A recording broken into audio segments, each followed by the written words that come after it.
Vamos a ver el tema de recursos humanos y gestión de personas. ¿Okay? Vamos a comentar un tanto cómo está funcionando el aparato estatal respecto de la gestión de las personas, ¿no? Es muy, muy importante cómo se va a trabajar este tema por la tendencia o por la forma como se está desarrollando. Que ustedes si tienen alguna pregunta o comentario, la pueden hacer a través de Facebook o si no a través de Facebook. Igual yo por ahí voy viendo si es que hay algo para poder verlo. Que vamos a estar en esta conferencia hasta las 10 de la noche. ¿Ok? Así que si tienen la posibilidad de comentar y también manifestarle igual que podemos revisar un tanto lo que trabajamos la semana pasada. La pasada está dentro de este bloque, digamos, de recursos humanos y gestión de personas, administración pública. Recordaremos lo que trabajamos un tanto la semana pasada, ¿okay? Que tiene mucho que ver. Aquí hablamos de los regímenes laborales y cómo estos iban desarrollándose en el Estado peruano, ¿no? Esto nos sirve de base para lo que vamos a comentarles, ¿no? Y hablábamos que existen regímenes generales tipo 276, 728, CAS, y que también tenemos y contamos con regímenes especiales, ¿no? Que por las características particulares que tienen estos puestos de trabajo, estas profesiones, hace que se conforme un régimen especial, ¿no? Decíamos que en el Estado existen 39 regímenes laborales y en el sector público existen 16 regímenes laborales, ¿okay? Entre carreras especiales y regímenes generales.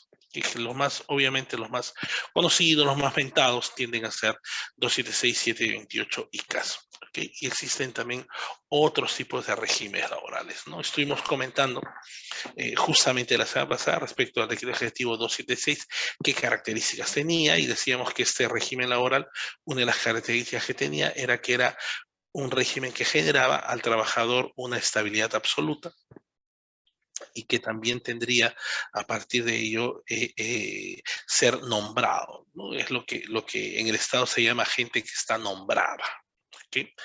Y que no hay periodo de prueba y que tenía una clasificación jerárquica, digamos, de acuerdo a nivel académico, ¿no? O sea, como está categorizada la 276, está categorizada por niveles académicos, ¿no? Entiéndase, auxiliar, técnico, profesional y funcionario. Okay, esa es la categorización que se tiene respecto del tema del decreto legislativo 276, ¿no? ¿Y cuántas personas de ese decreto están en el Estado? Son técnicos 40%, 33% estamos hablando de auxiliares, ¿no? Lo cual quiere decir que este régimen laboral principalmente se centra en niveles bajos de acuerdo al escalafón, si se quiere, jerárquico de la entidad. ¿Okay? Hablábamos que existían entonces estos niveles y era una línea de carrera, y para poder hacer efectivamente esta línea de carrera debieran de pasar una serie de acciones, ¿no? Y tendría que pasar dos temas. Uno, 2 a 3 años en cada nivel, la permanencia, y luego 51 horas de capacitación, digamos. Esos son algunos criterios para poder establecer y para tener la posibilidad de ascender dentro de la línea de carrera, ¿no? Manifestábamos también que a la fecha resulta un tanto difícil poder hacer una línea de carrera en el Estado, porque para poder hacerlo se requería que se tenga un puesto vacante y presupuestado. ¿Qué quiere decir? Quiere decir que si yo quiero ascender, digamos, en el nivel técnico del nivel 8 al nivel 9, lo que yo tendría que hacer es tener en el nivel 9 un puesto vacante y que además esté presupuestado. Okay, esta situación un tanto hace difícil que efectivamente se desarrolle esta línea de carrera en el Estado.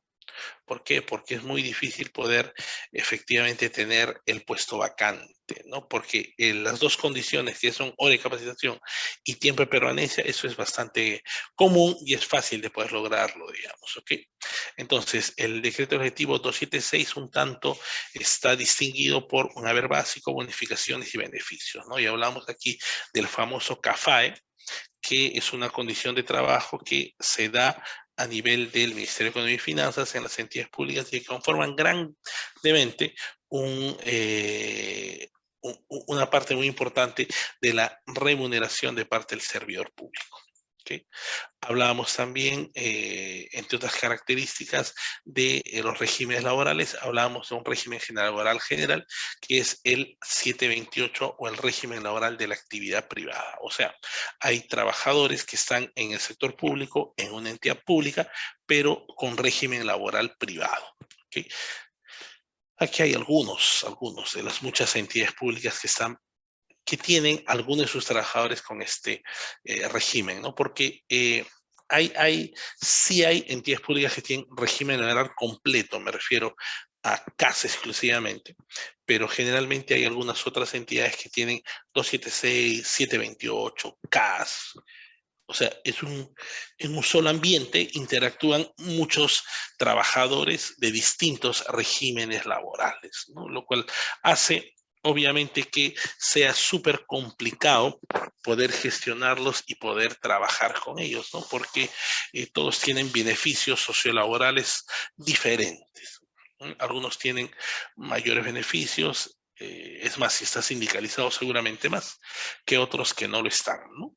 Y que depende naturalmente, como decíamos, del régimen laboral y las características que demanda cada uno de ellos, ¿no? Aquí vemos algunos ejemplos de esas entidades, donde el decreto legislativo 728 es el régimen laboral de la actividad privada. Una característica que tiene este régimen es que tienen dos gratificaciones, una en julio y diciembre. Tiene CTS, que es la compensación por tiempo de servicio.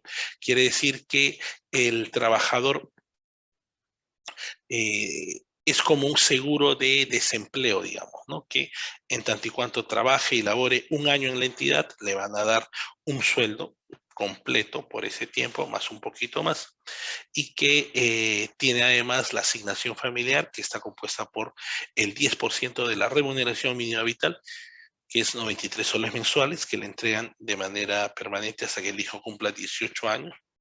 También tenemos allí que existen una serie de posibilidades de contrato, ¿no? Desde un contrato de tiempo indeterminado, como la 276, hasta contratos modales, que se les llama. ¿Okay? Y estos contratos modales, nos referimos a contratos de naturaleza, se llama temporal, accidental, contratos de obra o servicio específico, digamos, ¿no? Pero que la suma de este contrato, de las renovaciones de este contrato, no puede llegar a 5 años, ¿no? Si es que llegase a 5 años, estamos hablando ya de un contrato de tipo indeterminado, entre otras cosas. Hablábamos cómo estaba compuesto en el Estado y más son profesionales y técnicos, y que existían muchas causas para poder desvincular a los trabajadores. Una listado tiene la 728 de cuáles serían los elementos para poder desvincular a un trabajador. ¿Okay? Otro régimen laboral con el cual contamos es el contrato administrativo de servicio o el famoso CAS, pues, ¿no? Y este CAS, ¿qué es lo que tiene? El CAS tiene, perdón, vacaciones, 2 aguinaldos, igual que el 276 tiene aguinaldos, que no son gratificaciones. Y este aguinaldo consiste en 300 soles en julio y 300 soles en Navidad, diciembre. ¿Okay? Tiene salud, que quiere decir que es el 9% de lo que gana, de lo que paga el empleador, y tiene aporte para pensiones, ¿no? Ya sea AFP o la ONP. ¿Okay? Antes no había este concepto, ahora ya existe como tal y parece súper interesante porque hace que tengan, digamos, una posibilidad de hacer para su jubilación a los trabajadores CAS, que inicialmente tampoco lo tenían. ¿Okay? Y tiene lo que se llama derechos colectivos de sindicalización y huelga, ¿no? A nivel constitucional hay 3 derechos colectivos, que es negociación colectiva, sindicalización y huelga, ¿no? Y todo eso lo tiene también los trabajadores CAS. ¿Okay? Hablamos de la ley 31131, que es una ley que sacó el Congreso, en la cual se buscaba que los trabajadores CAS pasen a ser o 276 o 728. ¿Okay?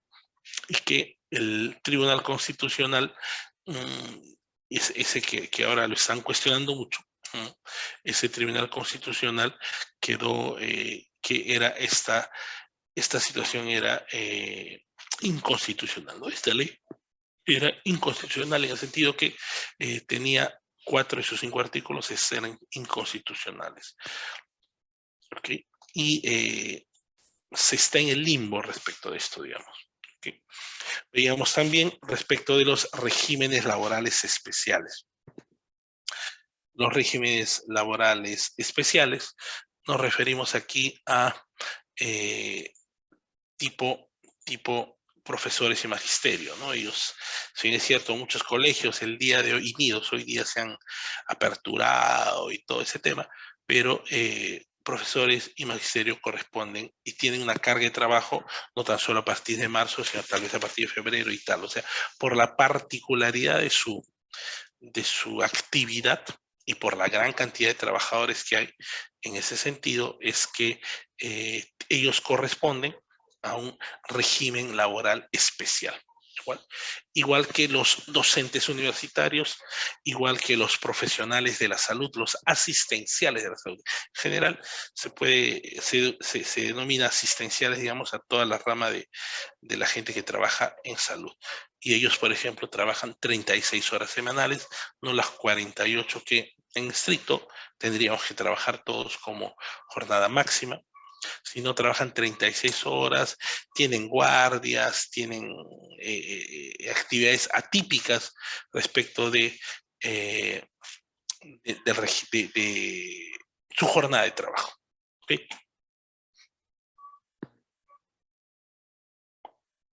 Igualmente tenemos a magistrados, digamos. ¿Okay? O sea, como les decía, aquí tenemos a un grupo profesional que tiene que es poblado, obviamente, y que tiene características per se que son alineadas a su formación o alineadas a sus actividades profesionales, ¿no?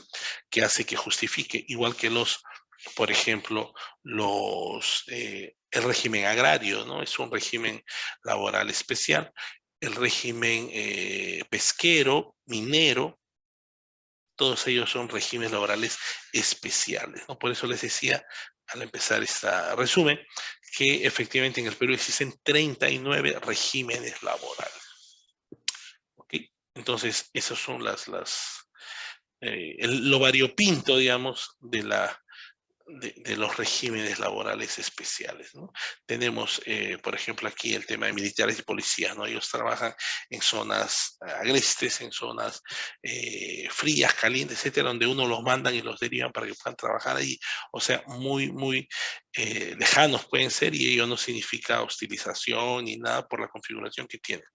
¿Okay? Y que son destacados a distintos puntos donde no está su familia, pero tienen que irse para allá por años. ¿Okay?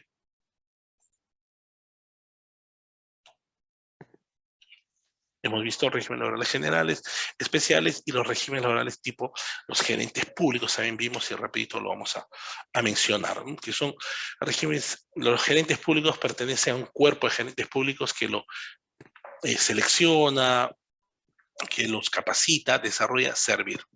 Servir, como vamos a ver hoy día, es el área de recursos humanos del Estado peruano y es lo que maneja. ¿Okay?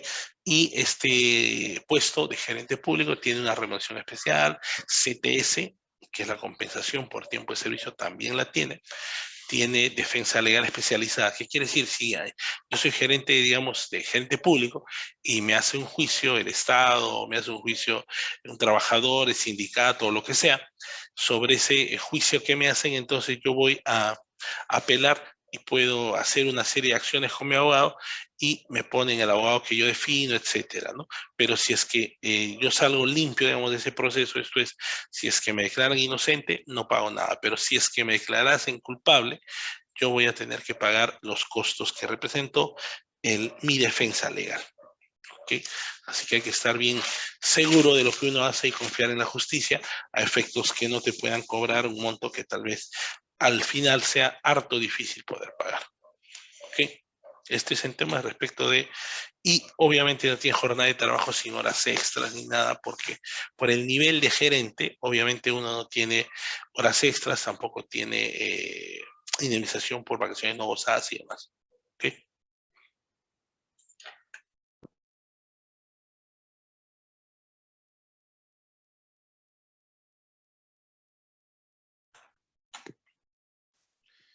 Veíamos también acerca de otros regímenes laborales, tipo el FAG, el PAC y las locaciones de servicio, ¿no?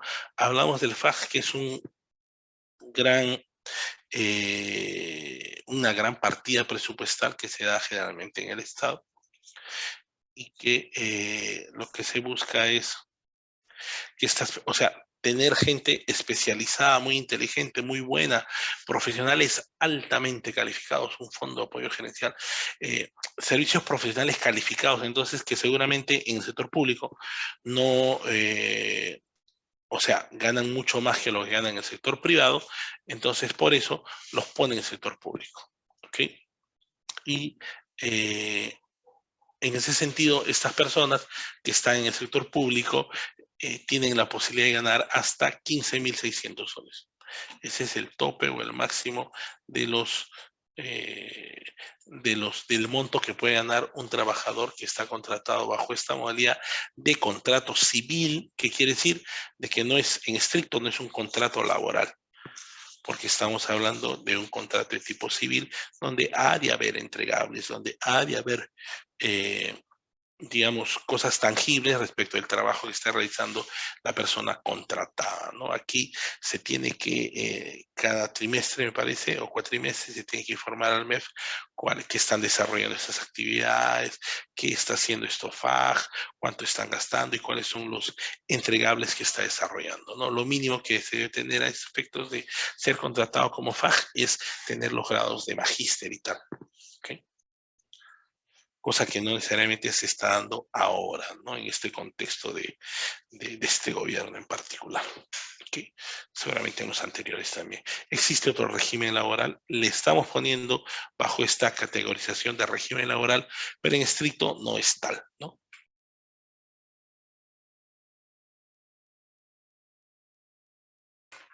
Y decía que en estricto no es tal, no es un régimen laboral, porque, porque es un contrato de locación de servicios. ¿Sí? Pero en este caso, los profesionales altamente capacitados son gente que tiene, aparte de la expertise, experiencia, inteligencia, si quiere, esto se aplica para las entidades públicas del poder ejecutivo. ¿Ok? ¿Qué quiere decir? Quiere decir que es para el gobierno, presidencia del Consejo de Ministros, ministerios y demás, hasta un monto de 25.000 soles. Vaya, vaya.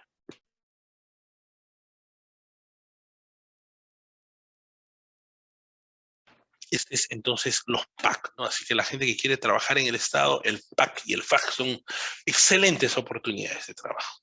¿Okay? Y hablábamos también de las locaciones de servicio, ¿no? Que es una modalidad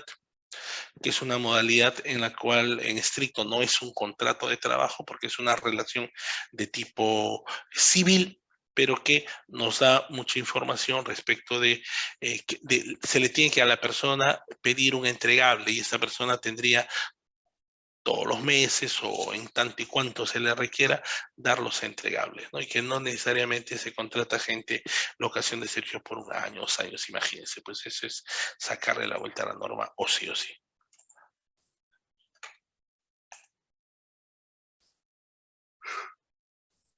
Y eso es lo que veíamos entonces, y un tanto eh,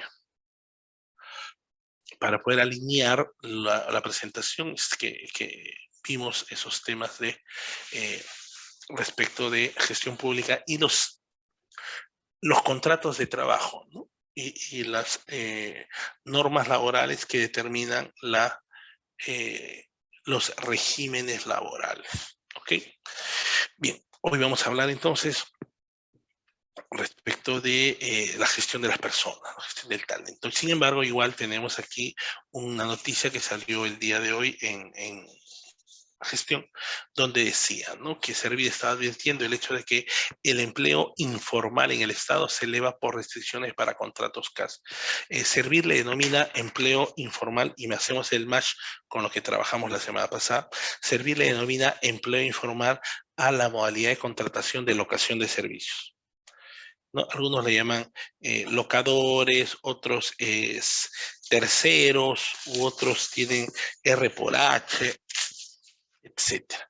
pero estamos hablando de aquellos trabajadores, como para que quede claro, aquellos trabajadores que a fin de mes entregan su recibo por honorarios para que producto de esa entrega de recibo por honorarios se los puedan, les puedan pagar. ¿Okay? Y generalmente se hace una ficha, un accionar respecto de el entregable, ¿no? Que quiere decir que yo estoy acabando ahora este trabajo y este es el resultado de mi trabajo, es lo tangible del trabajo, digamos. ¿Okay? ¿Y qué nos dice servir? Nos dice que el empleo informal en el Estado se eleva por restricciones para contratos CAS. Veíamos y sabemos que existen algunas restricciones respecto a la contratación del CAS, ¿no? La ley 31131, dada el 9 de marzo del año anterior, 2021, nos decía que a partir del día siguiente, esto es el 10 de marzo, todos los trabajadores CAS pasaban a ser indeterminados. Y también nos ponían ciertas restricciones respecto de la contratación de trabajadores, inclusive CAS.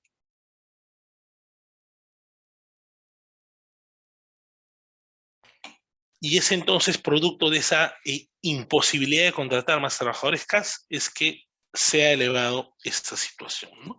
Empezando locadores de servicio, perdón, locadores de servicios del sector público en el 2020, ¿no?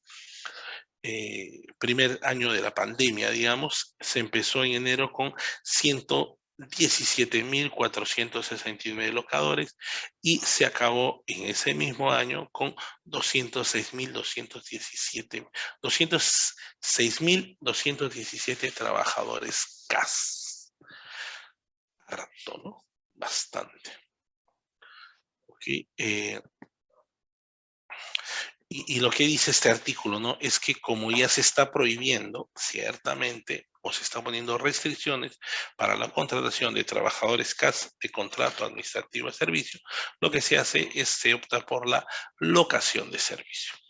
Okay. Sabemos que esto es al final sacarle la vuelta a la norma, ¿no? Porque un locador de servicio, si es que está en el organigrama, si es que tiene actividades que vayan de acuerdo a la tarea esencial de la entidad en estricto, no tendría por qué ser locador, sino realmente trabajador de la empresa o la entidad. ¿Okay? Entonces, aquí muestra el incremento de estos contratos en el resultado del informe. ¿Ok? Hay un informe donde efectivamente pues acaba con 206.000, inicia el año con 117.000. O sea, hay una muy grande cantidad, estamos hablando cerca de 30.000, perdón, trabajadores que están bajo la modalidad de locación de servicios. ¿Okay? Se incrementó en el año 2020 en 75% en 12 meses. O sea, casi terminando el año, casi se duplicó la cantidad de trabajadores de locación de servicios. Complicado, ¿no? ¿Okay? Y dicen que en el año 2021 esta tendencia se habría mantenido, más aún porque entró en vigencia la norma que prohíbe a las entidades contratar trabajadores bajo régimen CAS. O sea, echa la ley, echa la trampa, ¿no? Cuando salió la ley 31, donde decían que los trabajadores CAS iban a pasar indeterminados, después iban a transitar a ser trabajadores de la 276 o la 728, etcétera, etcétera, y decían también que no iban a permitir más trabajadores CAS, perdón, de locación de servicios, cosa que no se está dando. ¿Okay? Y el presupuesto, obviamente, el 2022 toma en consideración la posibilidad de que ya haya trabajadores bajo otra modalidad, que es la ley del servicio civil. ¿Okay? Ese es el tema.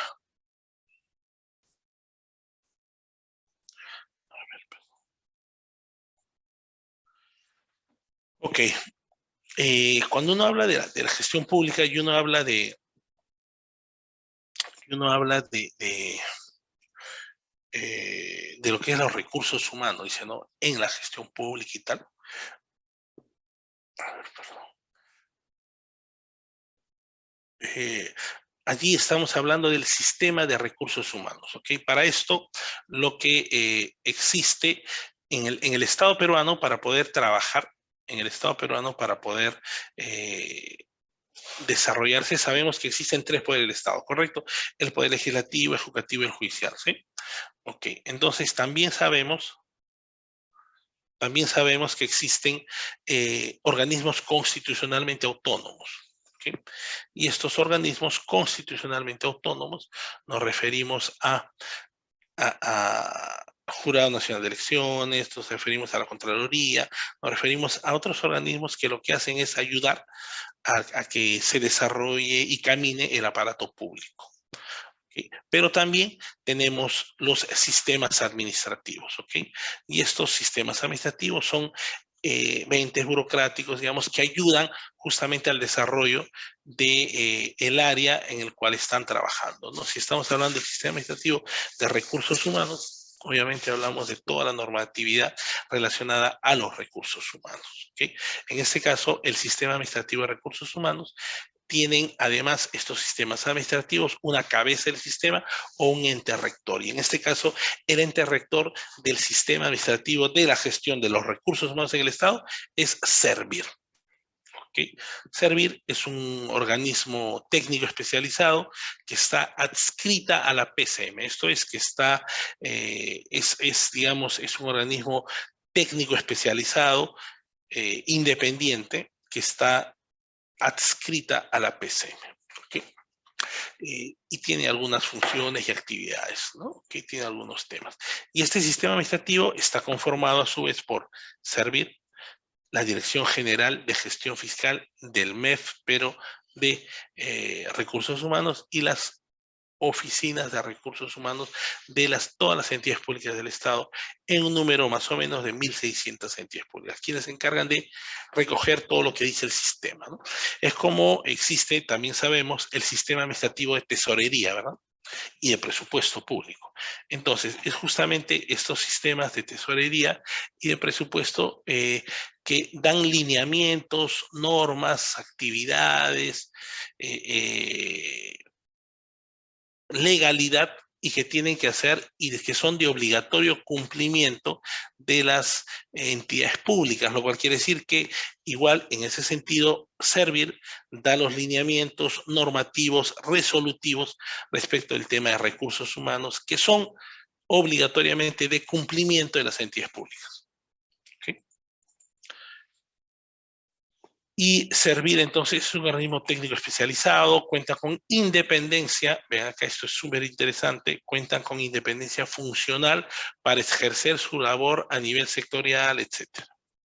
¿Ok? O sea, a nivel de gestión, eso es un órgano especializado, pero a nivel de gestión tiende a tener,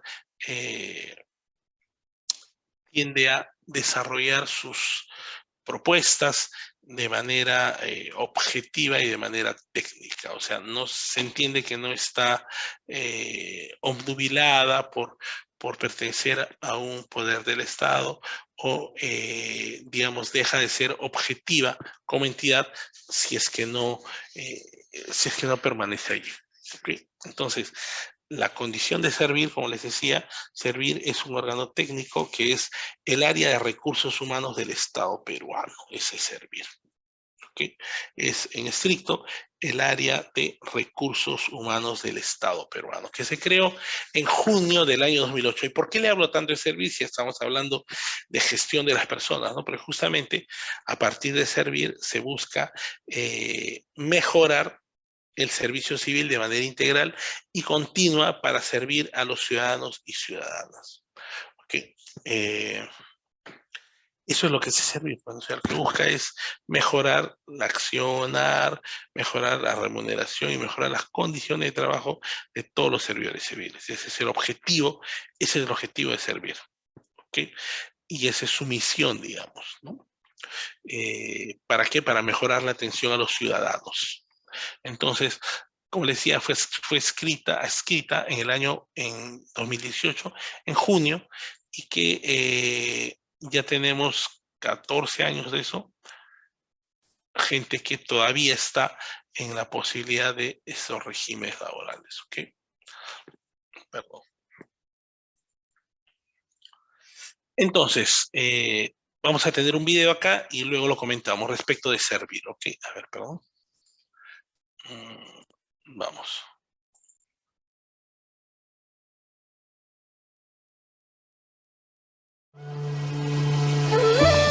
Cuando nace tu hijo, cuando vas al colegio, cuando buscas empleo o cuando te jubilas. El Estado te acompaña en cada momento. Los servidores públicos son el nexo entre el Estado y los peruanos. Por eso, la gestión pública es parte de tu vida. Por eso existe la Autoridad Nacional del Servicio Civil, Servir, para fortalecer a quienes te brindan servicios desde el Estado. Ese es nuestro desafío. ¿Cómo lo hacemos?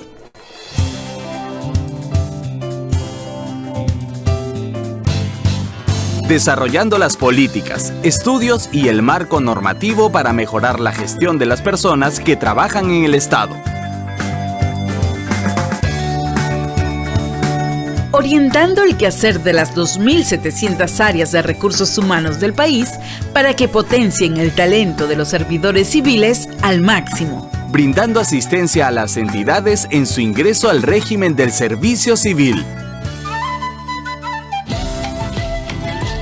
Conduce y gestiona el cuerpo de gerentes públicos con profesionales altamente calificados que aseguran una gestión de calidad en puestos estratégicos del Estado. Promoviendo el desarrollo de las capacidades de los servidores civiles y reconociendo su aporte en la ruta hacia la excelencia. Capacitando a los servidores públicos para prestar mejores servicios al ciudadano y contribuir a la gobernabilidad del Estado peruano. Resolviendo controversias entre las entidades públicas y sus servidores civiles, con equidad e imparcialidad. Como puedes ver, desde Servir trabajamos para que los servidores públicos tengan mayores oportunidades de desarrollo, para que te acompañen a lo largo de tu vida, con calidad y oportunidad, y así puedan servir mejor. Autoridad Nacional del Servicio Civil. Servir. El Perú primero.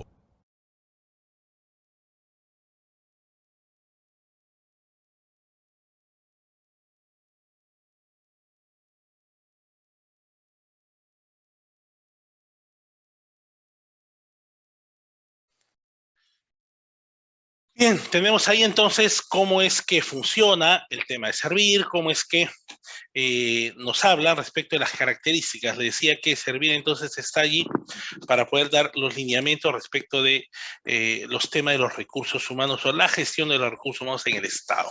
¿Okay? Nos dice ahí pues qué actividades desarrolla, qué alcance finalmente tiene Servir. Y Servir, como les había referido, es el área de recursos humanos del Estado peruano que se creó en junio del año 2008, justamente cuando se creó también el tema del CAS. El CAS se creó en junio del año 2008 también, se crea Servir, se crea el Cuerpo de Gerentes Públicos y se crea también algunos procesos del sistema administrativo. ¿Okay?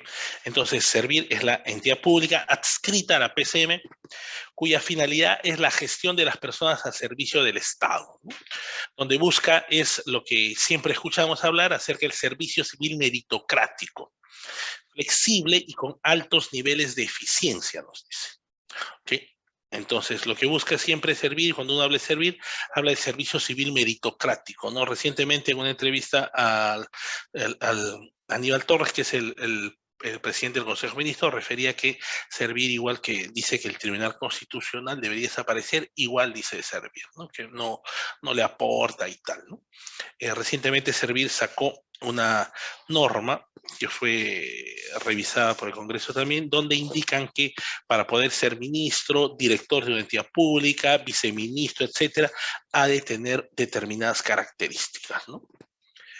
Que, o sea, lo mínimo que tenga grados académicos y que tenga experiencia en el puesto, ¿no? Y que no sea, y que no tengan denuncias muchas o que no tengan condenas o denuncias como lo que está pasando a la fecha, digamos, con algunos funcionarios que están nombrando, sino la mayoría.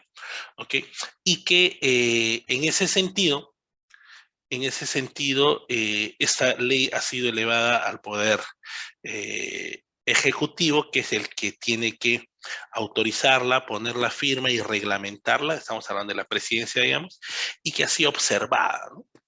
O sea, y lo que está diciendo en la ley Servir, para que sean directores, gerentes, funcionarios, ministros, viceministros, no debe tener una hoja de vida manchada, ¿no? Entendiéndolo manchada como mucho de lo que estamos viendo a la fecha. Y que el Ejecutivo, el gobierno, la presidencia, digamos, ha observado la ley, ¿no?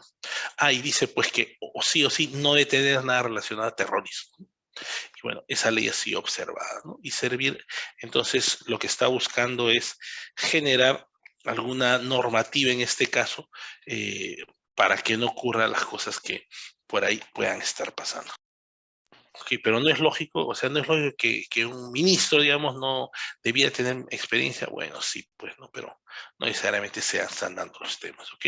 Entonces, Servir como un ente, como habíamos dicho, técnico especializado en la gestión de los recursos humanos, da sus opiniones respecto del mismo, ¿ok? Entonces, aquí vemos que Servir también tiene facultad o alcance normativo, ¿no?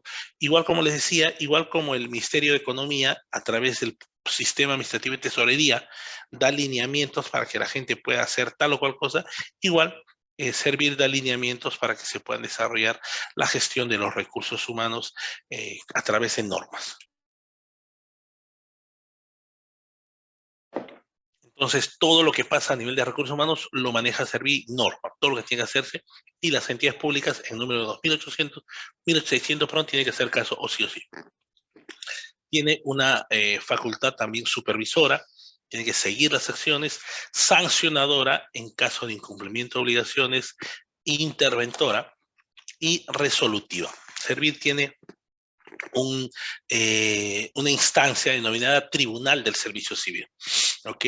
Y este Tribunal del Servicio Civil viene a ser una segunda instancia a nivel administrativo respecto a algunos temas que pudieran pasar dentro de las entidades públicas. Me explico.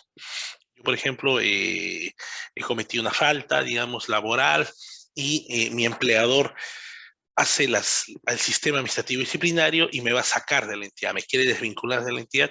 Yo no estoy de acuerdo con eso. Y sobre ese que no estoy de acuerdo, entonces lo que yo voy a hacer es, voy a Servir, acudo a Servir al Tribunal de Servicio Civil como segunda y última instancia para que pueda efectivamente apoyarme, para que pueda ver mi caso en particular y ver si lo ratifica o no. ¿Okay?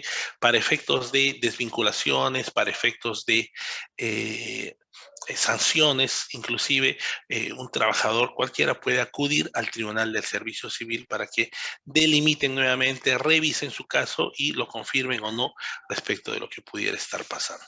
¿Okay? Eso es entonces el tema de la función resolutiva de Servir a través del Tribunal del Servicio Civil, ¿no? Así que saben entonces a dónde pudieran acudir en caso requirieran y necesitaran dicha condición. Servir entonces tiene el rol también de servicio al ciudadano, ¿no? Es pro ciudadano y por eso lo que busca es que haya profesionales, como dice la firma anterior, profesionales con una vocación de servicio al ciudadano. Okay. Y regidos por principios de mérito, ¿no? Habría que preguntarse aquí si a la fecha que estamos viendo los nombramientos y estamos viendo la inclusión de algunos trabajadores en el Estado, estos gozan de ese criterio y ese rol que dice regidos por principios de mérito, ¿no? Habría que ver, ¿no? O tal vez, no sé, no me atrevería a decir regidos por qué principios, pero aparentemente estamos visualizando de que en el momento no se están ingresando al Estado gente regida por principios de mérito, ¿no? Dice también aquí, el rol de Servir es ingreso mediante procesos transparentes. Ciertamente Servir no tiene el alcance a nivel de gestión de personas, no tiene alcance para poder ver todos los procesos de selección de todas las entidades públicas. No tiene ese alcance porque no tiene tanta gente como para que pueda ver los procesos. Servir sí se encarga de ver y hacer los procesos de selección para directivos. Ellos sí se encargan de Servir. ¿Okay? pero estamos hablando de procesos de concursos públicos de méritos y tal. Pero los funcionarios o los ministros elegidos por el presidente o aquellos que son elegidos por voto popular inclusive, ellos tienen la posibilidad de incluir dentro de su entidad pública, en este caso, a trabajadores de confianza, ¿verdad? Y estos trabajadores de confianza son, digamos, gente que está laborando, pero que no necesariamente tienen no ingresan por procesos transparentes ni hablar, pues, ¿no? Porque es decisión unilateral del titular del pliego para que esas personas ingresen o no a trabajar a la entidad. ¿Ok? Y, sin embargo, hay una norma que seguramente algunos no cumplen, de hecho que muchos no cumplen, pero hay una norma que trata de indicar que los personal de confianza, lo mínimo que debieran de tener es lo que dice los requisitos mínimos para el puesto, ¿no? O sea, si va a ingresar, no sé, pues alguien a ser presidente del directorio de Petroperú, debiera de conocer mínimo algo de hidrocarburos, pues, o sea, esa condición y situación es lógica de plano, ¿no? O sea, ni siquiera uno pudiera pensar que puede ingresar un director de Petroperú si no tiene experiencia en hidrocarburos, o sea, ok, pero bueno, ingresos mediante procesos transparentes, evaluados por el logro de objetivos concretos, eso es muy importante, y que reciben incentivos en base a rendimientos, dice, ¿no? Como rol de servir. ¿Okay? Este es el subsistema o el sistema administrativo de la gestión de recursos humanos. ¿Okay? Y este sistema administrativo de la gestión de recursos humanos es, aquí está graficado, digamos, en estas 7 subsistemas y 23 procesos, está graficado todo lo relacionado a la gestión de recursos humanos y la gestión de personas, todo está acá. Y está dividido en 7 subsistemas, como vemos acá, y 23 procesos. Esa es la configuración que tiene este modelo de gestión de recursos humanos.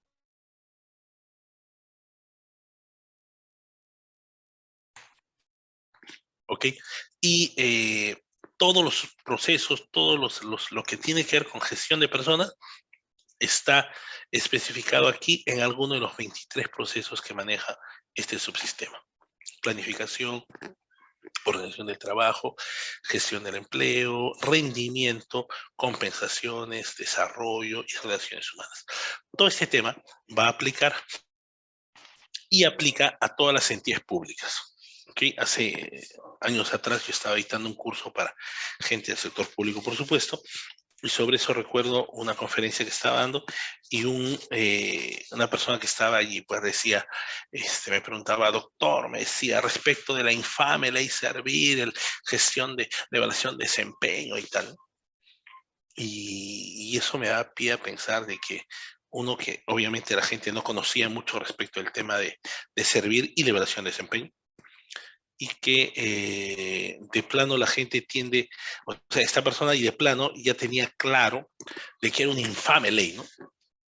Entonces ya dogmatizadamente, o sea, uno no puede cambiarle la percepción o la idea respecto de algo. Y la evaluación de desempeño es justamente uno de los procesos que tiene la gestión del rendimiento acá. ¿Okay? También tenemos compensaciones, capacitación, humanas, etc. ¿Okay? Ese es el sistema administrativo de la gestión de recursos humanos. O sea, como subsistema, digamos, tenemos 7 subsistemas, ¿no? Que es, primero, la planificación de las políticas de recursos humanos. ¿Okay? Y esta planificación de las políticas de la gestión de recursos humanos es la que nos permite organizar, trabajar con proyección el tema de los recursos humanos en las entidades públicas, ¿no? Hay algunas entidades públicas que tienen marcadamente una carga de trabajo en algún momento del año, ¿no? Y para eso debiera hacer con tiempo, obviamente debiera de buscar y hacer los procesos de selección. Para eso existen estos procesos de estrategia, políticas y procedimientos y de planificación de recursos humanos. O sea, uno hay que planificar, ¿no? Ya se viene la 4ª ola Así que de ser así, nosotros tendríamos que contratar a la mejor gente, gente que tiene experiencia, deberíamos de convocarlos con anticipación y deberíamos hacer una gran reclutamiento y convocatoria, no sé. O sea, se planifica la contratación y se planifica la capacitación y se planifican los resultados también de la gestión de recursos humanos. Así que este es un subsistema de planificación de las políticas de gestión de personas importante y que inicia todo el proceso de recursos humanos. Y tiene que ver con políticas, procedimientos. O sea, es lo burocrático ciertamente, pero que es muy importante porque nos va a llevar hacia un determinado tema. ¿Ok? Ese es el subsistema número 1. Vamos a pasar al subsistema número 2. Un segundo. El subsistema número 2 es el... A ver, aquí estamos. El subsistema número 2 tiene que ver con organización del trabajo y su distribución.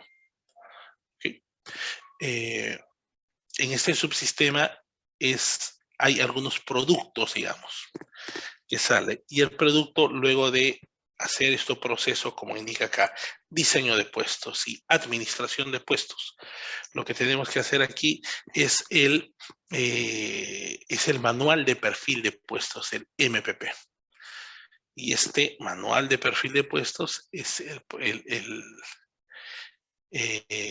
digamos, un documento de gestión que reemplaza al MOF y que se hace a través de esta organización del trabajo y su distribución de ese subsistema. O sea, servir como ente rector por cada subsistema saca algunos documentos de gestión, ¿no? Y está en esa chamba ahorita.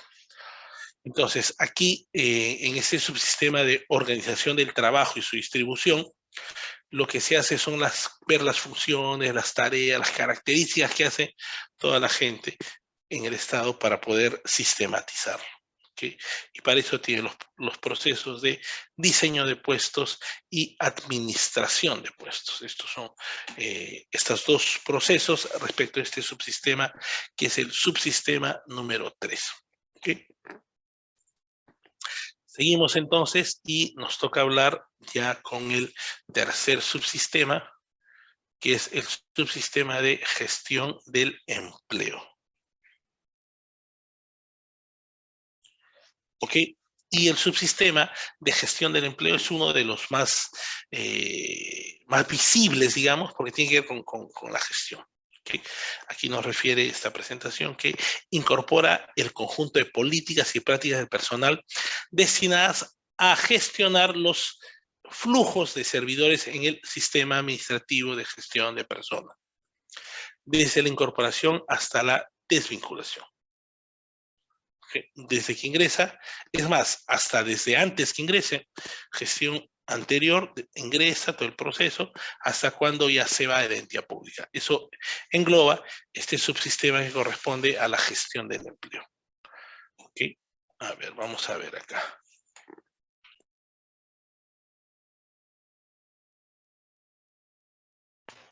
Lo que tenemos aquí en esta gestión del empleo son dos grandes procesos. ¿Ok? Primero, gestión de la incorporación y luego la administración de las personas. En la gestión de la incorporación va desde el proceso de reclutamiento y selección, ¿no? Reclutamiento es cuando tú llamas a todo el mundo para que venga a formar parte del Estado, para que venga a chambear. Eso es selección de personal, pero anteriormente a reclutamiento, ¿no?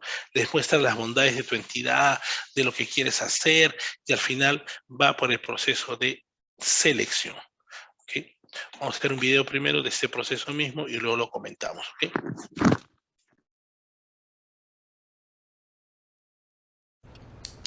¿Estudios terciarios? No. ¿Inglés? Lo básico. Hello, goodbye. ¿Manejo de planilla de cálculo? No. No. No. ¿Alguna experiencia laboral? No, tampoco. Bien. Estás contratado. Gracias, pa. Te ayudamos a encontrarlo en queleregalarías.com. Unicenter. Pensar qué y no dónde.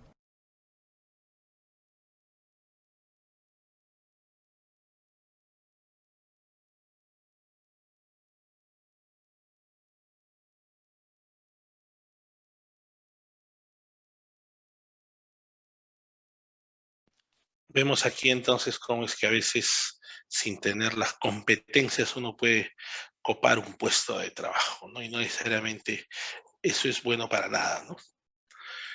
Ok, entonces dentro del tema de la gestión del empleo, como hemos visto, existe este subsistema o este proceso de gestión de la incorporación y la selección de personal. Y para poder seleccionar, que es importantísimo, ¿no? Dentro del Estado, para poder seleccionar gente que va a gestionar a las personas y gente que va a dar servicio al Estado. ¿Okay? Que va por el proceso de selección, ¿no? Para poder ingresar al Estado y vincularse con el Estado, de acuerdo a lo que indica Servir, todos los trabajadores del Estado han de tener 3 competencias. ¿Okay? O sí, lo cual quiere decir que van a hacer su proceso de selección en base a 3 competencias. La primera es orientación a resultados, vocación de servicio y trabajo en equipo. Esas son las 3 competencias desarrolladas por Servir para que puedan vincularse con el Estado. ¿Qué quiere decir esto? Quiere decir que todos los trabajadores del Estado que puedan trabajar y que quieran incorporarse al Estado han de tener esas 3 competencias, ¿no? Algunos seguramente, dependiendo del puesto, dependiendo de las características del puesto, tendrían que hacerlo, tener mayor desarrollo de una competencia sobre las otras 2. Pero en general todos los servidores públicos, inclusive los que están ya trabajando, se les debiera de evaluar en base a esas 3 competencias, ¿no? Y repito que son orientación a resultados, trabajo en equipo y vocación de servicio. ¿Ok? Son estas 3 competencias que deben de tener o sí, orientación a resultados, trabajo en equipo y vocación de servicio. Habría que preguntarse si las personas, cuando uno va a una entidad pública o cuando va a una municipalidad o a un centro de salud del Estado, los servidores tienen estas competencias. Habría que ver. O si nosotros mismos como servidores públicos tenemos esa competencia, ¿no? Habría que ver.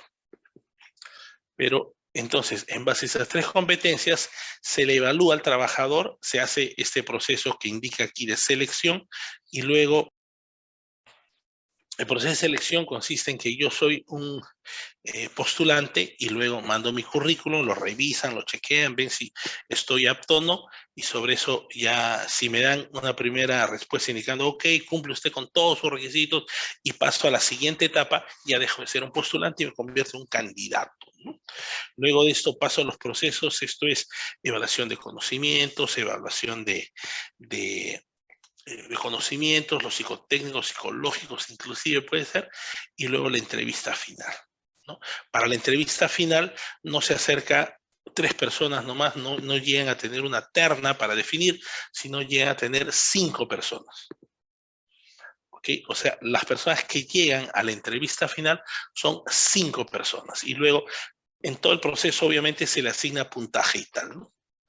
Entonces, luego que la persona gana el puesto, la nombran como la ganadora del puesto, y las que quedan en segundo puesto son unas personas que todavía van a estar ahí en stand-by en tanto y cuanto no pase nada con el ganador del proceso.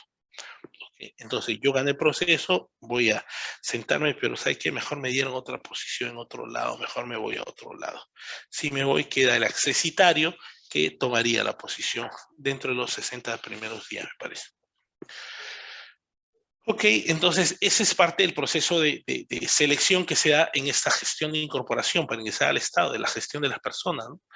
Y luego de eso se le vincula, ¿no? Dependiendo del nivel en el cual se encuentre el trabajador, el servidor público, el servidor civil, puede ser una vinculación, digamos, a través de una resolución en el peruano, a través de un decreto, a través de una resolución de parte del área de la competencia, o a través de un contrato de trabajo. O sea, dependiendo del nivel que tenga el trabajador, puede incorporarse o vincularse laboralmente a través de estos instrumentos de diferenciales, ¿no? Porque si, por ejemplo, el tema de los regidores, el tema del alcalde mismo, ellos se vinculan a través de una publicación dada en el peruano, ¿no? Por el Jurado Nacional de Elecciones, seguramente. Pero ellos se vinculan de esta forma.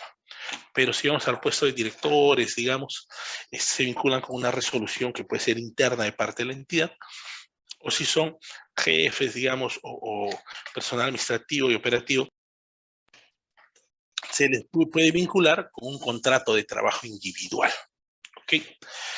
Luego de eso tenemos la inducción. La inducción es una etapa, es un periodo, porque luego que la persona firmó su contrato, lo vamos a capacitar, pues, ¿no? Le vamos a decir, oye, mira, las cosas van por este lado, pertenecemos a esta entidad, un tanto se les habla de los sistemas administrativos, de la entidad en la cual está trabajando, se le habla se le da toda la información que tiene que saber con precisión a efectos de incorporarse y tener menos tiempo de aprendizaje, si se quiere. ¿Okay? Y la inducción que da el Estado se da en dos niveles, ¿no? Primero hay una inducción al puesto de trabajo, primero inducción a la entidad. ¿Okay? En esta inducción a la entidad entonces se le habla de cómo está la entidad respecto de el ministerio, digamos, al cual pertenece, o respecto de las otras entidades como nos encontramos. Luego hay, aparte de la inducción a la entidad, a través de esta inducción general, hay una inducción al puesto. Luego de pasar esa primera etapa, entonces, ya voy a mi puesto, voy a ver qué temas tengo que desarrollar en mi puesto, qué me tienen que enseñar para poder trabajar de la mejor manera. ¿Okay? Y otra parte de esta gestión de la incorporación, dentro del desarrollo de las personas, es el periodo de prueba. Y este periodo de prueba puede ser de 3 meses, 6 meses o 1 año, dependiendo el régimen laboral en el cual se encuentre el trabajador. ¿Okay? Si es un trabajador, digamos, que está en la 276 o el CAS, ya, tienen contrato indeterminado. Así que estas personas o esta persona del 276, digamos, no pasa ningún periodo de inducción. El periodo de inducción es el periodo primario que nada más, ojo, nada más se da en el primer contrato. ¿Ok? El periodo de prueba, perdón, el periodo de prueba, ¿verdad? Estamos hablando del periodo de prueba ya. El periodo de prueba es el periodo donde el trabajador conjuntamente con el empleador se ponen de acuerdo para que, y uno ve si es que el proceso de selección ha sido bueno y la persona está óptima para desarrollarse conmigo. El periodo de prueba, dependiendo el nivel del puesto que tenga, puede ser de 3 meses, 6 meses, 1 año. Inclusive en la ley Servir nos habla de periodo de pruebas de 7 días inclusive. Cuando tú vas a contratar a una persona por 3 meses, inclusive tú puedes tener un periodo de prueba de 15 días. Si contratas a un trabajador por 1 mes, un periodo de prueba de 7 días. ¿Y esto por qué ocurre? ¿O por qué tendría que contratar de 1 mes o 3 meses? Cuando es suplencia, por ejemplo, ¿no? Tengo una persona que trabaja en un puesto determinado y tiene que desarrollar un curso afuera, pues si no lo quiero perder. Entonces le doy una licencia de 1 mes sin goce de haber y contrato a una persona que la cubra por 1 mes. Y refiere a la norma que si es por 1 mes, hasta le puede hacer un periodo de prueba de 7 días. Interesante. Si es por 3 meses, un periodo de prueba de 15 días. Ojo que el periodo de prueba, nada más como les estaba diciendo hace un par de minutos, es en el primer contrato, ¿no? Si yo voy a renovar mi contrato, si yo voy a seguir renovando el segundo, el tercero y le quiero hacer cada vez más periodo de prueba, no existe. En el primer contrato nada más se hace periodo de prueba, después no hay nada. ¿Ok? Y el periodo de prueba, como les digo, te da la posibilidad, si es que no ha vencido el periodo de prueba, de retirar al trabajador y no le pagas la llamada indemnización por despido arbitrario, de ser el caso. ¿Ok? La ley Servir te da la posibilidad de hacer un periodo de prueba y si es que la persona no ha superado el periodo de prueba, tienes que decirle los motivos por los cuales no ha superado el periodo de prueba. O sea, le manda su documento indicándole, señor Rengifo, por si acaso usted no ha superado el periodo de prueba, o sea, no lo vamos a contratar, no va a seguir trabajando con nosotros, ¿no? Lo vamos a desvincular. ¿Y por qué? Porque usted no ha cumplido esto, no ha hecho tal o cual cosa, o no ha cumplido los requisitos, ¿qué será? Pero te dice que tú le expliques al trabajador cuál es el motivo por el cual estás suspendiendo y por qué ya no va a trabajar conmigo a través del periodo de prueba. ¿Ok? Ese es el tema. En la 728 indica que si yo soy, como les decía, gerente, me pueden contratar un año de periodo de prueba. Si soy algún puesto de supervisor, analista, junior, no lo sé, algún puesto en particular, me pueden hacer un periodo de prueba de 6 meses. Y si soy un trabajador administrativo, operativo, regular, digamos, me pueden hacer el periodo de prueba de 3 meses. O sí, tengo que haber periodo de prueba en todos, a excepción, inclusive en la 276 hay periodo de prueba, pero en algunos casos, el periodo de prueba, ingresan y están indeterminados. ¿Okay? En la 276 ingresan y están indeterminados, eso es la estabilidad absoluta. Entonces, en este subsistema que estamos viendo, que es la gestión del empleo, como decíamos, hay dos grandes procesos, gestión de la incorporación y administración de personas. En la incorporación, como hemos visto, ya lo hemos desarrollado, y administración de personas está legajos, control de asistencia, desplazamientos, procesos administrativos disciplinarios y desvinculación. En lo que es administración de personas, legajos, pues uno cuando hace un proceso de selección pide currículums, está en el sector privado, ¿ok? Y pide los currículums y uno se da cuenta quién ha trabajado en el Estado y quién no ha trabajado en el Estado. Porque los que trabajan en el Estado tienen un currículum así de este grosor, así inmenso, ¿no? Y tienen resoluciones tras resoluciones, o sea, todo lo que ha salido su nombre en algún lado lo guardan y lo ponen en su currículum, ¿no? Es bárbaro, pensarán que uno gana los procesos de selección por peso de los currículums, ¿no? Y tienen así un montón de resoluciones y tal. Por eso es importante en el tema de la administración de legajos en las entidades públicas, ¿no? Y que exista las personas para eso. Control de asistencia, los desplazamientos, el proceso disciplinario. En el Estado, en general, es harto difícil poder retirar a un trabajador, más aún si es sindicalizado, por supuesto, es harto difícil. El proceso disciplinario, antes existía de la 276, del CAD, del 728, o sea, todos los regímenes laborales tenían procesos disciplinarios diferentes. Sin embargo, a partir de la creación de Servir y el desarrollo del proceso disciplinario, el proceso administrativo disciplinario, es que ya todo se ha centralizado en lo que dice Servir respecto de régimen disciplinario, digamos. ¿Ok? Y lo que se busca es que, y lo que se hace lamentablemente, es a veces no se hace justicia si se quiere, ¿no? Sabemos que casos, ustedes mismos, gente que ha delinquido, que de manera se le ha visto con las manos en la masa, digamos, se le ha agarrado con las manos en la masa, pero que por leguleyadas burocráticas por un lado, pero legalidades judiciales, etcétera, estas personas salen libres y están libres, ¿no? Es más, hasta después le hacen juicio al Estado, ¿no? Y le tienen que pagar los indexados, o los que no ha trabajado. ¿Okay? O sea, hay mucho de eso en la gestión pública, ¿correcto? Y hasta inclusive en la gestión pública conozco casos de algún hospital aquí en Lima, que inclusive tiene 2 trabajadores que están con amonestación o suspensión, por 365 días, imagínense. O sea, habría que preguntarse aquí si el proceso disciplinario sirve, ¿no? Porque ¿cómo vas a suspender el contrato de trabajo por amonestaciones, suspensión a un trabajador de medida disciplinaria por 365 días? Es un montón. Y habría que preguntarse qué habrá hecho, ¿no? Para que le puedan, un año de su vida, un año de trabajo, un año de su vida, lo amonestas, ¿no? Y que ya no le das sin licencia, sin goce de haber. Luego tenemos de los procedimientos disciplinarios, lo que tenemos también es la desvinculación. ¿Ok? La desvinculación, aquí estamos hablando del proceso en el cual a una persona se le dice buenas noches los pastores y ya gracias, ¿no?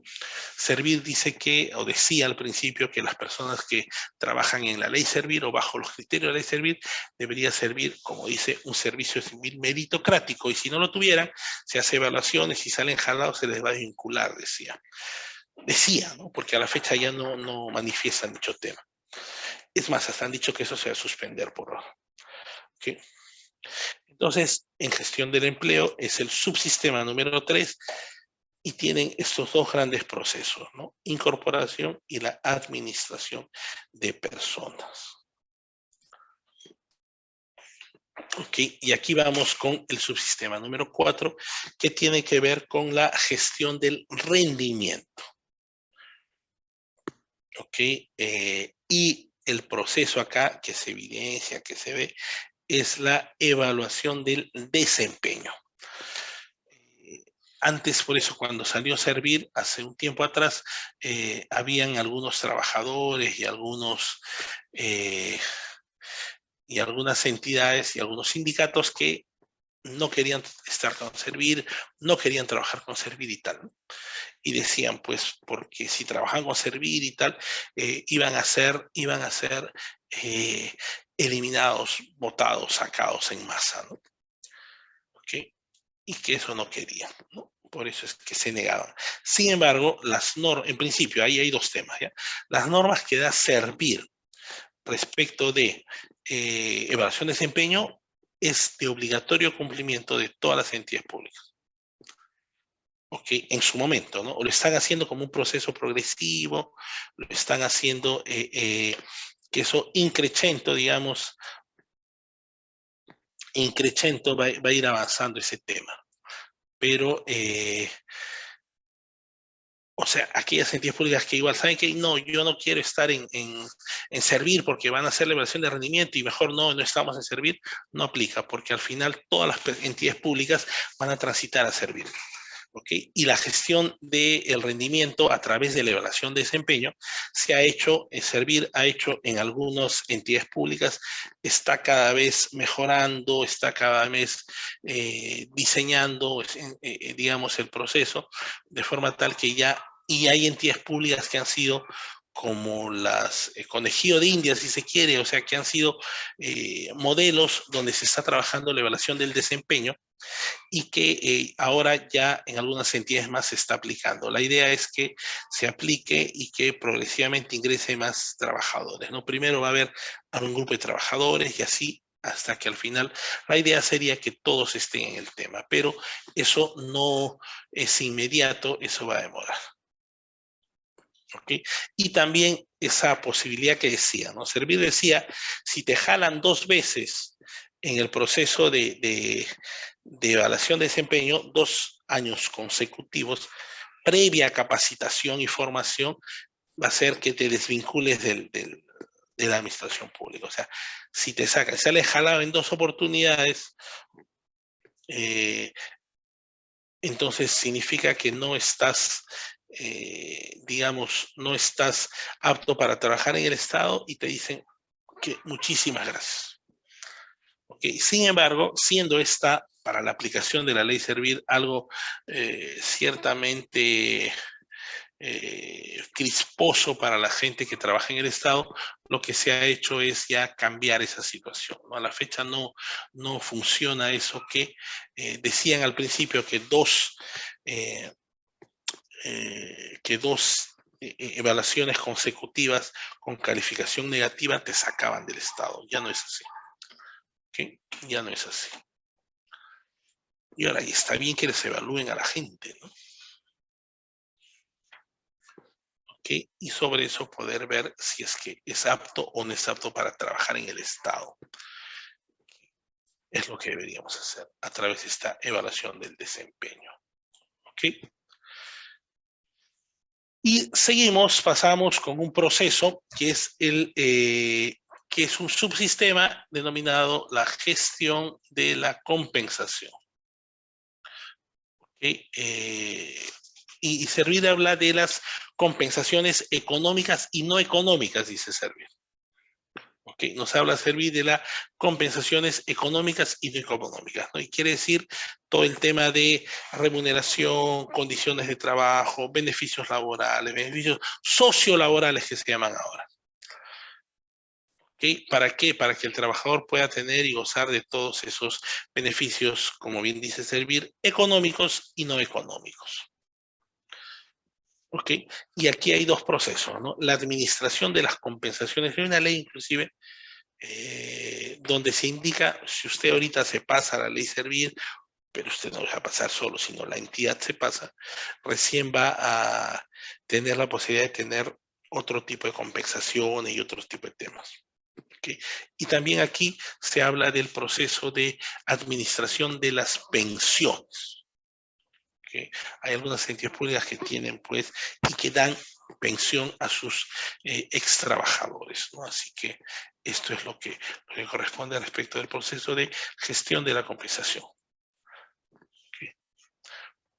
Y la administración de las personas, de las pensiones. Ok, entonces tenemos aquí al penúltimo subsistema y aquí nos habla de la gestión del desarrollo y la capacitación. Ya hemos pasado por organización, diseño de puestos, gestión del empleo, gestión del desempeño, remuneraciones. ¿Ok? Y ahora vamos a hablar de la gestión del desarrollo y la capacitación. Al igual que la 276 tiene una línea de carrera, igualmente el decreto de gestión 31, perdón, de Servir, la ley Servir 30501, nos dice respecto de que igual la ley Servir hay una línea de carrera ascendente. ¿Ok? Ahí hablamos de la gestión del desarrollo y la capacitación. Te dice que tendríamos que hacer y hay una progresión de la línea de carrera, ¿no? Debería haber esa línea de carrera y que hay un programa de capacitación. A ver, en el anterior hablábamos de la gestión del desempeño, ¿verdad? Y decíamos que había una gestión de desempeño y la gente salía jalada. ¿Okay? Entonces, si la gente salía jalada, en la gestión de la capacitación, lo que se va a ver, en principio, es ver cuál es prioritario. Entonces, van a ver todos los trabajadores que han salido jalados, digamos, y a ellos que han salido jalados, prioritariamente el siguiente año se va a priorizar las capacitaciones con ellos para que puedan desarrollar aquellas competencias que han salido mal.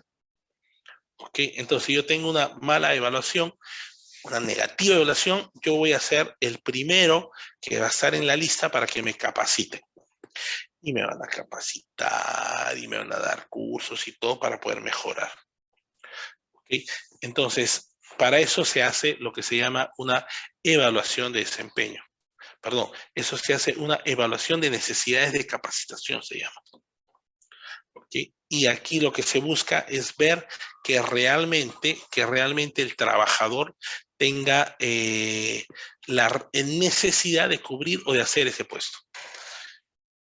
Porque a veces que están allí, están trabajando, desean capacitarse, pero finalmente habría que ver si dicha capacitación es afín al puesto de trabajo que tiene el señor. ¿Okay? Entonces, he sabido de que existe entonces este proceso de capacitación y de, además, progresión en la carrera, ¿no? Que es como la gente tiene que hacer y hace finalmente su línea de carrera en la entidad pública, en este caso. ¿Ok?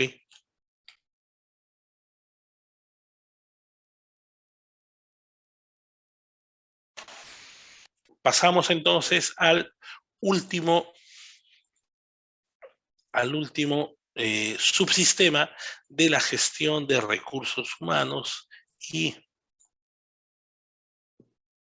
al último subsistema de la gestión de recursos humanos y que se denomina gestión de relaciones humanas y sociales, así se llama. ¿Okay? Y esta gestión de relaciones humanas y sociales en este contexto de pandemia desde hace ya casi exactamente 2 años, y hemos pasado, ¿no? El 16 fue 2 años que empezamos, creo, clase. Entonces, después de 2 años, es este subsistema el que ha adquirido un valor significativo en las entidades públicas. ¿Por qué? Porque hablamos del subsistema de gestión de relaciones humanas y sociales que a su vez tiene relaciones individuales, los procesos, ¿no? De relaciones individuales de trabajo. Tenemos también no tan solo relaciones individuales, sino relaciones colectivas de trabajo. ¿Ok? ¿ok? Hay una gran diferencia cuando uno es una persona individual y firma un contrato individual de trabajo, así se llama el contrato que nos hacen firmar, y que yo no tengo la posibilidad de poder hacer cambios, ¿no? O sea, yo siendo una persona individual, única, yo no puedo ir y decirle, ¿sabe qué, empleador? Quiero por favor que me cambie mi horario. Es más, hasta mi sueldo no me conviene, no me alcanza, quiero que me lo cambie. O que le diga, no sé. Ok, entonces yo de manera individual, porque he firmado un contrato individual de trabajo, no puedo hacer eso. Sin embargo, sí lo puedo hacer si es que me junto con un grupo de personas, 20, y hago mi sindicato y voy al ministerio y lo presento, y al día siguiente voy a mi empleador y le digo, mira, somos un sindicato.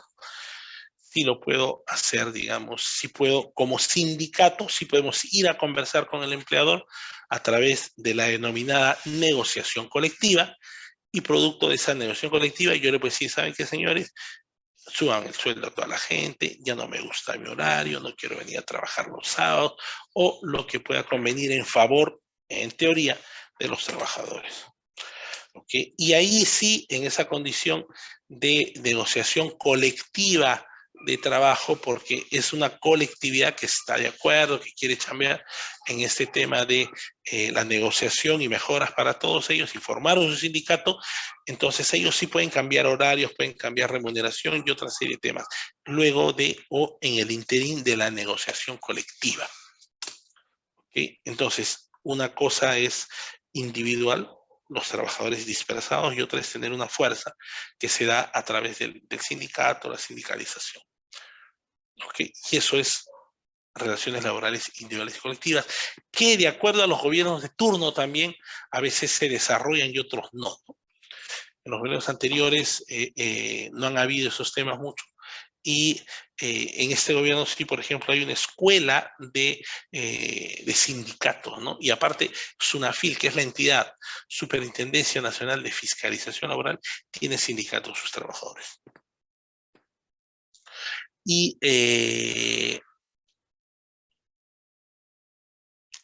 ahí tiene todo este alcance, y este gobierno, como algunos otros, igual están buscando impulsar el tema de la sindicalización, ¿no?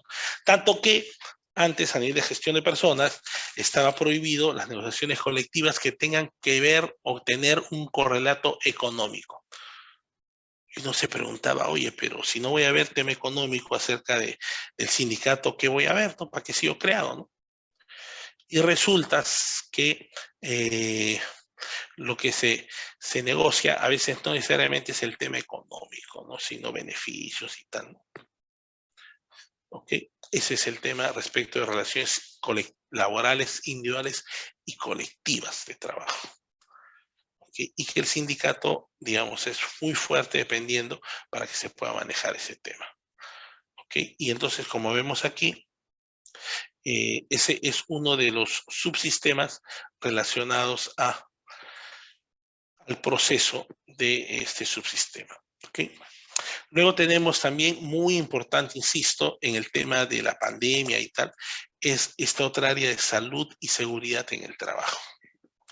Ya es una ley de obligatorio cumplimiento de todas las entidades públicas para que puedan determinar y puedan hacer su comité, y que puedan hacer todas las actividades que estamos manifestando, pudieran hacerlo. ¿Okay? Seguridad y salud en el trabajo va a velar porque el trabajador efectivamente no tenga posibilidades de accidentarse o tener un cuasi accidente o alguna posibilidad de accidente.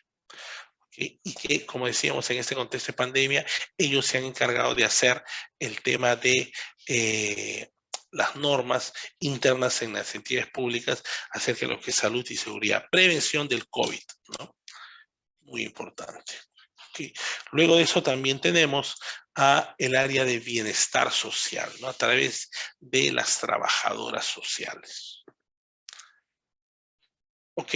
Y que en toda esta pandemia, lamentablemente, todos de alguna u otra forma hemos perdido familiares, hemos perdido amigos, hemos perdido muchas cosas, y que todo se lo ha tenido que ver el tema del área de bienestar social, ¿no? Ellos han tenido que que manejar todo esto, ¿no? Por eso decíamos que este subsistema es súper importante, porque nos da estos procesos que han sido estos 2 años últimos muy importantes. Cultura y clima organizacional también, ¿no? No se ha visto mucho en estos años, estos últimos años, pero va a ser importante hacerlo, ¿no? Porque ya la gente está teniendo trabajo presencial, habría que ver cómo lo manejan el tema y cómo se sienten ellos respecto a la cultura y clima organizacional, ¿no? En el Estado, en general, como les decía, es harto difícil poder hacer que todos estén súper contentos y felices, ¿no? Porque ¿cómo es posible que yo esté trabajando y al costado mío haya otro trabajador, colega mío de misma universidad, más chivolo que yo seguro, pero que gana más que yo? Hay entidades públicas donde el trabajador CAS tiene la posibilidad de ganar hasta 15.600, ojo, ese es su tope. Pero hay trabajadores CAS que ganan 10.000, 12.000 y un trabajador de planta, entiéndase, 276 gana 4.000, 3.000. O sea, es claro que existen la posibilidad de tener hasta el doble de sueldo los trabajadores CAS respecto de los 276 y hasta inclusive 728.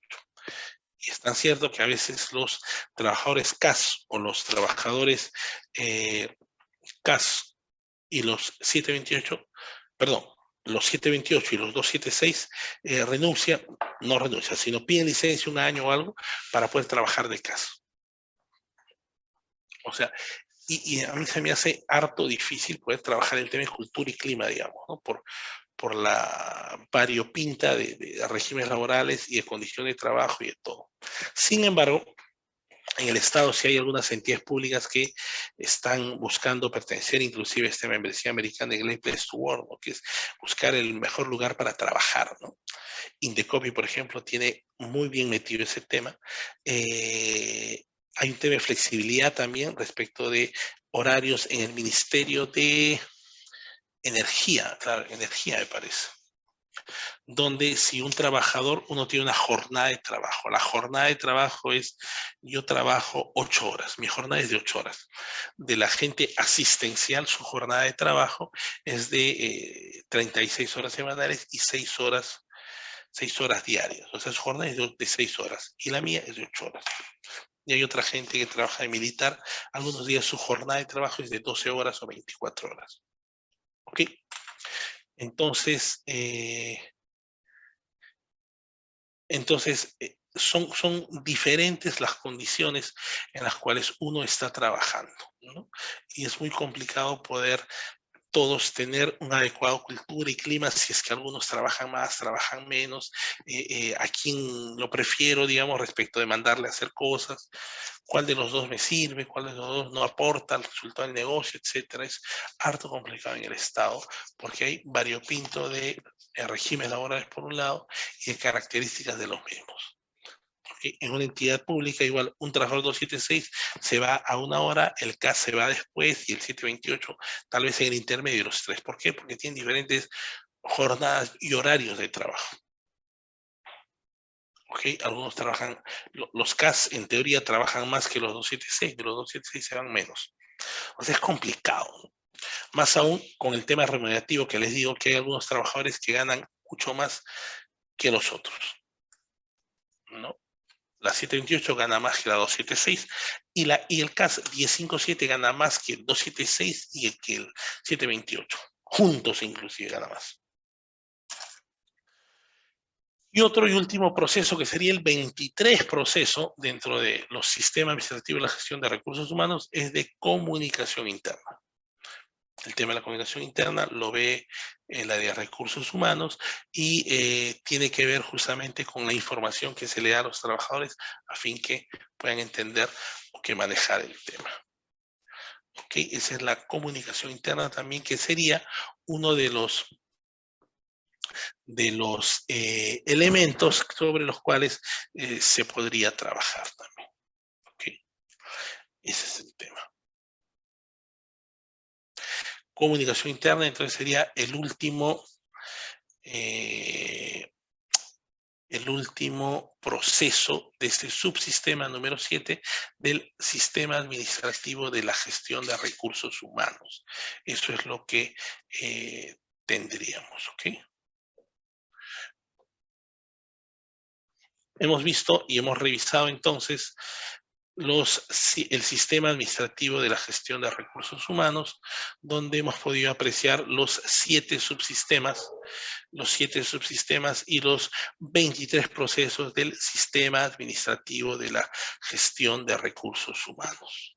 Que si tuvieran alguna consulta, pregunta, por favor, con toda confianza la pueden hacer para poder dar respuesta a sus inquietudes si es que la hubiera.